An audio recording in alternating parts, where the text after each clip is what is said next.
উসমান ইবনে মাসউদ যিনি মুসলমান হন নাই, এখন পর্যন্ত কাফের অবস্থায় আছেন মক্কাতুল মুকাররমায়। তবে নবীজির সঙ্গে সম্পর্ক ভালো,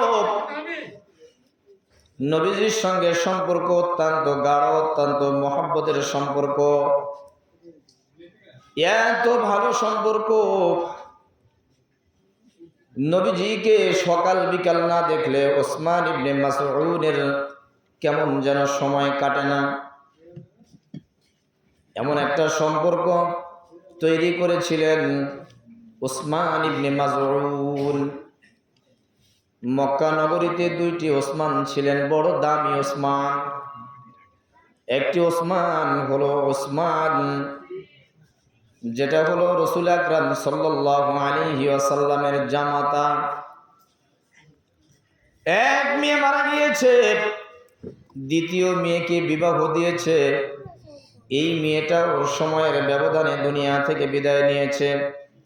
আল্লাহর নবী বলেন, ওসমান, আমার যদি আরো মেয়ে থাকতো আমি তোমার সঙ্গে আমার মেয়েকে বিবাহ দিয়ে দিতাম। জোরে বলেন না সুবহানাল্লাহ। জামাই হিসাবে ওসমান রাদিয়াল্লাহু তাআলা আনহু ভালো না খারাপ? আমাদের তো যাদের জামাই আছে ব্যবহার এমন, যদি কোনো বাবের সম্পর্কটা দূরে চলে যায়, ওই জামাইয়ের চেহারা ও শ্বশুর আর দেখতে চায় না। জোরে বলেন, কথা ঠিক বললাম না আমি ঠিক বললাম? মেয়ে যদি মারা যায়, জামাই থেকে শ্বশুর এত আঘাতের পরে আঘাত পেয়েছে, এই আঘাতের কারণে শ্বশুর আর জামাইয়ের মধ্যে পরিচয় নাই, দেখা হলেও সালাম কালাম পর্যন্ত বন্ধ হয়ে গিয়েছে। আল্লাহর নবীর শ্বশুর হযরতে ওসমান রাদিয়াল্লাহু তাআলা আনহু হলেন জামাই। জামাইকে ডাক দিয়ে বলেন, ওসমান, আনতা সাদিকুল জান্নাহ। ও ওসমান, তুমি হলা আমার জান্নাতের বন্ধু, জান্নাতের বন্ধু। জোরে বলেন না সুবহানাল্লাহ। ওসমান রে, জান্নাতে যদি আমি কারো সঙ্গে বন্ধুত্ব করতে চাই, তুমি ওসমানকে আমি বন্ধু বানায় নিব। এত দাম হযরতে ওসমান রাদিয়াল্লাহু তাআলা আনহু। হযরতে ওসমান রাদিয়াল্লাহু তাআলা আনহু উনাকে দুর্ভিক্ষের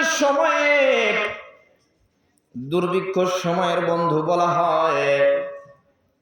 আল্লাহর নবী বলেন, ওসমান, তুমি শুধু মুসলমানদের বন্ধু নও, বরং তুমি কাফেরদেরও বন্ধু। যার কারণে ফাতে মক্কার আগে মুসলমান এবং কাফেরদের মধ্যে যেই সন্ধি হয়েছিল বাবা, এই সন্ধি চুক্তিপত্র করার জন্য অন্য কাউকে নয়, হযরতে ওসমান রাদিয়াল্লাহু তাআলা আনহুকে মক্কা নগরীতে পাঠানো হয়েছিল। হযরতে ওসমানকে মক্কায় পাঠানোর জন্য আল্লাহর নবী জানেন মক্কার হাজার হাজার মানুষ ওসমানের উপরে ডিপেন্ডেন্ট। এই শ্যামপুর উত্তরপাড়া যদি কোনো কোটিপতি লোক থাকে বাবা, এই লোকের মাধ্যমে যদি শত শত লোকের উপকার হয়, টাকা ধার দেয়, জমিগুলো এমনি এমনি করে খেতে দেয়, অথবা লক্ষ লক্ষ টাকা এমনি দিয়ে দেয়। বাবারা বলেন তো, যাকে লক্ষ লক্ষ টাকা এমনি দিয়ে দিয়েছে আর কোনোদিন নেবে না, দাবিও নাই, ধারও দেয় নাই, বরং এমনি দিয়েছে, এই লোকটি কি ধনী লোকের কখনো কথা ভুলতে পারবে? জোরে বলেন, বলতে পারবে না।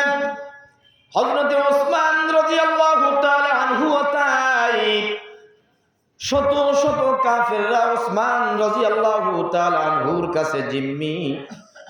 এই জন্য ওসমানকে বিপদের বন্ধু বলা হয়, বিপদের বন্ধু বলা হয়।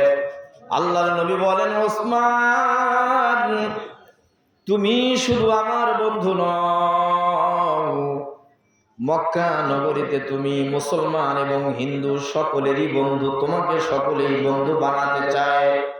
তবে ওসমান, দুনিয়ার মানুষ যেই জন্য তোমাকে বন্ধু বানাতে চায়, আমি সেই জন্য বন্ধু বানাতে চাই না। তোমার থেকে টাকা পয়সা নিব এর জন্য আমি বন্ধু বানাতে চাই না, বরং তোমার মনটা এত ফ্রেশ, ফ্রেশ মনের জন্য তোমার মনের সঙ্গে আমার মনের বন্ধুত্ব করতে চাই। এই ওসমান হলেন দামি ওসমান, যাকে জিন্নুরাইন বলা হয়। যে ওসমান